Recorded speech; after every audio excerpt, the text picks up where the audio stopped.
ఈరోజు నిరుద్యోగుల పక్షాన సిటీ సెంట్రల్ లైబ్రరీలో విద్యార్థులంతా కూడా అక్కడ ఉన్నటువంటి కుర్చీలకు పరిమితం కాదు, మేము జాబులకు ఎక్కాలంటూ కూడా తమ భావన ఈ నిరసన కార్యక్రమం ద్వారా వ్యక్తం చేస్తున్నారు. ఈ యొక్క కార్యక్రమం అసలు ఎందుకు చేపట్టారు, గవర్నమెంట్కి ఏం మెసేజ్ ఇద్దామనుకుంటున్నారు, మనతో మాట్లాడడానికి రెడీగా ఉన్నారు. విద్యార్థులంతా కలిసి ఎందుకు చేపట్టారు ఈ ర్యాలీ, అసలు దేనికి పరిణామం సార్, రానున్న రోజుల్లో ఏంటిది? ముందుగా ఈటీవీకి నమస్కారం. నా పేరు దామోదర్ రెడ్డి. ఈరోజు ఇంతమంది నిరుద్యోగులు కూడా చిక్కడపల్లి లైబ్రరీకి వచ్చి ధర్నా చేస్తున్నారంటే కారణం కేవలం ఉద్యోగ నోటిఫికేషన్ల కోసం మాత్రమే. ఆ రోజు ఎలక్షన్స్ ముందు మీ అధినేత రాహుల్ గాంధీ గారు చిక్కడపల్లి లైబ్రరీకి వచ్చి ఇక్కడ ఛాయ్ తాగి మళ్ళీ బావర్చీల బిర్యానీ తిని ఉద్యోగ సమస్యలు తీరిన తర్వాతనే ఏ సమస్యను తీర్చామని చెప్పేసి మీరు ఆ మాట చెప్పి పోయిన తర్వాత నిరుద్యోగులు అందరం కూడా మిమ్మల్ని నమ్మి ఓటేయడం జరిగింది. ఆ రోజు ప్రియాంక గాంధీ గారు కూడా సరూనగర్ స్టేడియంలో యూత్ డిక్లరేషన్ చెప్పి చూపించి ఖచ్చితంగా నిరుద్యోగులకి న్యాయం జరిగిన తర్వాత మేము ఏమేం చేస్తామని చెప్పిపోవడం జరిగింది. కానీ ఇంతవరకు ఒక్క నోటిఫికేషన్ అంటే ఒక సొంత నోటిఫికేషన్ కూడా ఇవ్వలేదు. అయితే సరే, ఇక్కడ రేవంత్ రెడ్డి గారు మా మాట ఎట్లే అని చెప్పేసి కొంతమంది 10 మంది అభ్యర్థులను తీసుకొని ఢిల్లీ కూడా పోవడం జరిగింది. ఢిల్లీలో కూడా రాహుల్ గాంధీ గారిని కలుద్దాం అన్నట్టు ట్రై చేసినాం, కానీ రాహుల్ గాంధీ అపాయింట్మెంట్ దొరకలేదు. కానీ రాహుల్ గాంధీ గారి ఇంటి ముందు ఒక పోస్టర్ వేసి వచ్చినాం, మీరు 2 లక్షల ఉద్యోగాలు ఇస్తా ఉన్నారు కాబట్టి మేము మీకు ఓటేసినాం, మీరు ఎందుకు మరి ఈరోజు రెస్పాండ్ కావట్లేదు, ఈరోజు ఎందుకు కుదరట్లేదు అని చెప్పేసి అడిగి వచ్చే ప్రయత్నం చేసినాం. అయితే ప్రధానంగా తెలంగాణ రాష్ట్రంలో ఉన్నటువంటి ఉద్యోగులంతా కూడా మేము నోటిఫికేషన్ ఇద్దామన్నా కూడా వాళ్ళు వద్దు అంటున్నారు, మేము ప్రిపేర్ కానీ ఇంకా టైం కావాలంటున్నారు. అంటే నోటిఫికేషన్ గవర్నమెంట్ సిద్ధతతో ఇస్తామన్నా కూడా మీరు వద్దంటున్నారట, దాని మీద ఏమిటి? ఇప్పుడు ఉద్యోగ నోటిఫికేషన్ వద్దని ఎవరు ధర్నా చేయట్లేదండి. ఇప్పుడు ఇంతమంది నిరుద్యోగులు బయటకు వచ్చారు, ఉద్యోగ నోటిఫికేషన్ వద్దని చేస్తారా ధర్నా? మీకు చెప్పేది ఎవడో, మీరు చెప్పేటం లేకుండా ఏమిటో మీరేం చెప్పాలి. ఎందుకంటే ప్రతి బహిరంగ సభలో కూడా ఆల్రెడీ 60,000 ఉద్యోగాలు ఇచ్చినాం, నిరుద్యోగులు కూడా ఉద్యోగాలు వద్దని ధర్నా చేస్తారని చెప్పి మీరు చెప్పే ప్రయత్నం చేస్తూ ఉన్నారు. ఆ రోజు ధర్నా సభలో కూడా సుమారు 5,000 మంది 10,000 మంది చెప్పడం జరిగింది. మీరు ఒక పని చేయండి, మీరు వస్తారా, మీ మంత్రివర్గం వస్తారా, మీ టీం తీసుకొస్తే ఎవరికి తీసుకుంటారండి. మీరు అశోక్ నగర్ చౌరస్తాకు వస్తారా, చిక్కడపల్లి లైబ్రరీకి వస్తారా, దిల్సుఖ్నగర్ సిగ్నల్ దగ్గరికి వస్తారా, మీ 1000 మంది నిరుద్యోగులు వస్తాం స్వచ్ఛందంగా. మీరు ఎన్ని ఉద్యోగ నోటిఫికేషన్ ఇచ్చారో, నోటిఫికేషన్ ఎన్ని ఇచ్చారో, ఎన్ని లేదో మీ ఎన్ని తీసుకున్నామో మేము చెప్పే ప్రయత్నం చేస్తాం. ఎందుకంటే సరే, మీరేమన్నారు, అధికారంలోకి వచ్చిన సంవత్సరం లోపు 2 లక్షల ఉద్యోగాలు భర్తీ చేస్తామని చెప్పేసి అన్నారు. సరే, ఆల్రెడీ సీఎం గారు 60,000 ఉద్యోగాలు భర్తీ చేసినాం అంటారు. సరే, ఆయన 60,000 ఉద్యోగాలు భర్తీ చేసినప్పుడు మేము అప్లై చేసుకోలేదాం, సరే మాకే సోయలేదు, చేసుకోలేదు. మరి మిగతా 140,000 ఉద్యోగాలు అయిపోయినాయి. ఇవాళ మాట్లాడుతూ 2.5 సంవత్సరాల లోపు 1,00,000 ఉద్యోగాలు భర్తీ చేస్తామని చెప్పేసి అంటారు. 2 లక్షలు కాంచి 1,00,000కి వచ్చిండు, 1,00,000 నుంచి 50,000 అంటాడు. తర్వాత అన్నీ అయిపోయినాయి, కథం టాటా గుడ్ బై అంటాడు. కథం స్థానిక సంవత్సరాల ఎలక్షన్ లోపు ఖచ్చితంగా ఉద్యోగ నోటిఫికేషన్ వేయాలని చెప్పేసి కూడా మేము బరాబరి కొట్లాడుతా ఉన్నాం. ఆ జాబ్ క్యాలెండర్ ఎన్నిసార్లు పెడతా, జాబ్ క్యాలెండర్ నాకు అర్థం కావట్లే. అంతకుముందు ఎలక్షన్ ముందు ఒకసారి పెట్టారు, ఇప్పుడు రివైజ్ విడిచామని చెప్పేసి ఇప్పుడు ఒకసారి పెట్టినారు. ఈ పోలవరం ప్యాక్ట్ అయినా పూర్తయ్యేటట్టు, ఈ జాబ్ క్యాలెండర్ సంబంధించి పూర్తయ్యేటట్లేదు.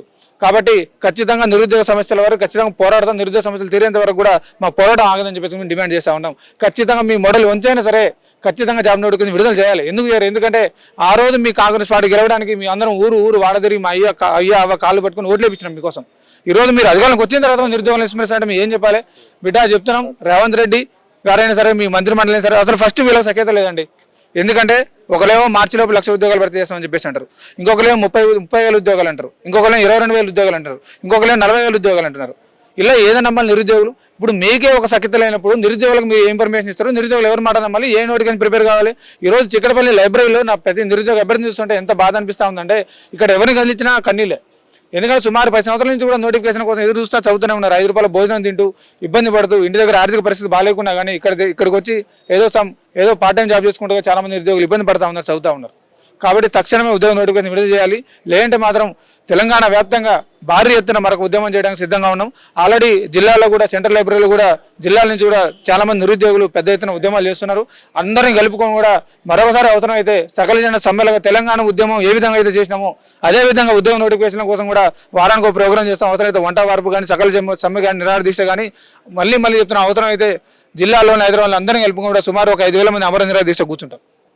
5,000 మంది ఎక్కడికక్కడ 5,000 మంది అమర నిరాహార దీక్ష కూర్చుంటాం బరాబర్. ఎందుకంటే ఇంతమంది కడుపు కొత్త మీకు కనిపించట్లేదా? మీ ఇంటెలిజెన్స్ వాళ్ళు మీకు ఏం రిపోర్ట్ ఇస్తారో, మీరే మాట్లాడుతారో అర్థం కావట్లేదు. ప్రతిసారి కూడా త్వరలో అంటే ఈ కాంగ్రెస్ వాళ్ళకి త్వరలో అనే పదం మీద పేటెంట్ రైట్ ఇవ్వాలి. గతంలో తెలంగాణ రాష్ట్రంలో 10 సంవత్సరాలు మూగపోయింది, 10 సంవత్సరాలు నాశనం చేస్తుండ్రు, భ్రష్టు పట్టించిళ్ళు. అటు ఉద్యోగులకు శాలరీస్ కావచ్చు, నిరుద్యోగులకు జాబులు కావచ్చు.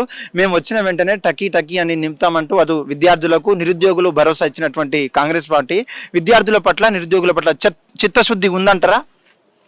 100% కాదు కదా, 0% కూడా చిత్తశుద్ధి అసలు లేదు. కాంగ్రెస్ పార్టీకి లేదని మేము చెప్తున్నాం కదా. వాళ్ళకి ఇంత పెద్ద ఎత్తున ధర్నాలు జరుగుతున్నా కానీ చిత్తశుద్ధి కాదు కదా. వాళ్ళకి చెమగుట్టిన ఇట్లా చెమటం కూడా ఇంత భారీ ఎత్తున నిరుద్యోగులు బయటకు వచ్చి మా ఉద్యోగ నోటిఫికేషన్ మాకు కావాలని చేస్తున్నా కానీ వాళ్ళకి చీమగా దున్నపోతు మీద పడబడ్డట్టు వాళ్ళ పరిస్థితి వాళ్ళే ఉన్నారు. కానీ అసలు ఏం పడుచుకునే నాదు లేదు నిరుద్యోగుల గురించి కూడా.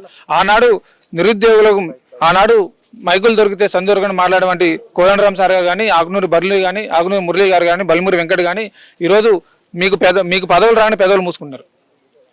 మీకు ఉద్యోగాలు వచ్చినాయి సంతోషం, మీ నిరుద్యోగులు మాత్రం రోడ్డు మీదే ఉన్నాం. గత 10 సంవత్సరాల నుంచి రోడ్డు మీద ఉంటూనే ఉన్నాం. ఎందుకంటే ఎవడో ఒకటి రావడం, మాటలు చెప్పడం, మీ నోటిఫికేషన్ మీకు ఇస్తామని చెప్పడం, మీ వాళ్ళని నమ్మడం, ఓట్లు వేయడం, ఇక మా నిరుద్యోగం మా జీవితం మొత్తం రోడ్డు మీద చదువుకుంటా స్టడీ చేయాలని అయిపోతుంది.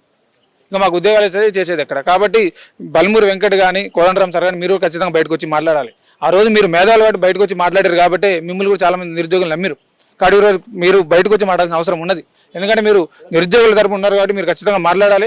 ఈరోజు బయటికి రావాలి. అవసరమైతే మీరు సీఎంని గెలుస్తున్నారు, మీరు ఎవరు మీ సొంత పనుల కోసం మీరు గెలుస్తారో, మరి దేనికోసం గెలుస్తారో కూడా మాకు అర్థం కానీ ముచ్చట ఉన్నది ఇక్కడ.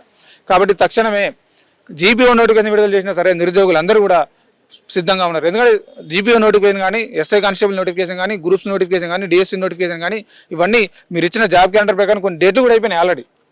మళ్ళీ రివైజ్ జాబ్ క్యాలెండర్ అంటే మేము నమ్మేది ఎవడు నాకు అర్థం కావట్లేదు. మెడకాయ మీద తలకాయ ఉన్నాడు ఎవరు నమ్మడు. ఉద్యోగం నోటిఫికేషన్ వద్దని ఎవరు ధర్నా చేసేది ఎవడు? నువ్వు రా చిక్కడపల్లి లైబ్రరీకి రా, సీఎం రేవంత్ రెడ్డి నీ మంత్రి మండలం తీసుకొని వస్తావా, నీ సహచార బృందాన్ని తీసుకొని రా చిక్కడపల్లి లైబ్రరీ. మేము 500 మంది ఇక్కడనే ఉంటాం. లేదా నువ్వే గాంధీ భవన్కి రమ్మంటావా, సెక్రటరీ రమ్మంటావా, నీ ఇంటికి రమ్మంటావా చెప్పు. 500 మంది నిరుద్యోగులు వస్తాం, ఓపెన్ డిబేట్ పెట్టుకున్నాం చర్చ. అన్ని మీడియాని పిలుద్దాం, 500 మంది నిరుద్యోగులు అడుగుతుంటాం, నువ్వు నీ మంత్రి మంది ఇడుగుసో ఓపెన్ ఛాలెంజ్ పెడదాం. బట్ట బయలైతే ఏంటంటే నిజం అని చెప్పేసి నువ్వెన్ని ఉద్యోగాలు ఇచ్చినావు, మేము ఎన్ని ఉద్యోగాలు ఇచ్చుకొని చెప్పేసి బట్ట బయలు అవుతుంది కదా. కాబట్టి ఇది కరెక్ట్ కాదు. ఆల్రెడీ నిరుద్యోగ శాఖ తగిలింది కాబట్టి తక్షణమే నోటిఫికేషన్ విడుదల చేయాలని చెప్పేసి కూడా డిమాండ్ చేస్తా ఉన్నాం. హిట్ టీవీ యాప్ ఇందులో short news, live news, entertainment shows, movies, digital magazines తో పాటు మీ జిల్లా వార్తలను కూడా ఫ్రీగా చూడొచ్చు. ఇంకెందుకు ఆలస్యం, వెంటనే హిట్ టీవీ యాప్ ని డౌన్లోడ్ చేసుకుని ఫ్రీగా ఎంటర్టైన్మెంట్ పొందండి. Hit TV app. Hit TV app. Please download hit TV app. Hit TV యాప్ని ఫ్రీగా డౌన్లోడ్ చేసుకొని ఎంజాయ్ చేయండి. మీకు నచ్చిన ఎంటర్టైన్మెంట్ కోసం హిట్ టీవీ యాప్ ని ఫ్రీగా డౌన్లోడ్ చేసుకొని ఎంజాయ్ చేయండి. హిట్ టీవీ యాప్ని డౌన్లోడ్ చేసుకుని ఆస్వాదించండి, ఆశీర్వదించండి. ఇంతమంది సెలబ్రిటీలు హిట్ టీవీ యాప్ ని డౌన్లోడ్ చేసుకోండి అని చెప్తున్నారంటే ఎంత మంచి యాప్ ఆలోచించండి. అమెరికా అమెరికా అమెరికా అమెరికాలో చదవాలనుకునే వాళ్ళకి విశ్వసనీయమైన పేరు మన శౌర్య కన్సల్టెన్సీ. UK లో 1 year masters. UK లో 1 year masters. 2 years work permit up to 5 years visa. Contact Saurya Consultancy. Contact 89851 89851.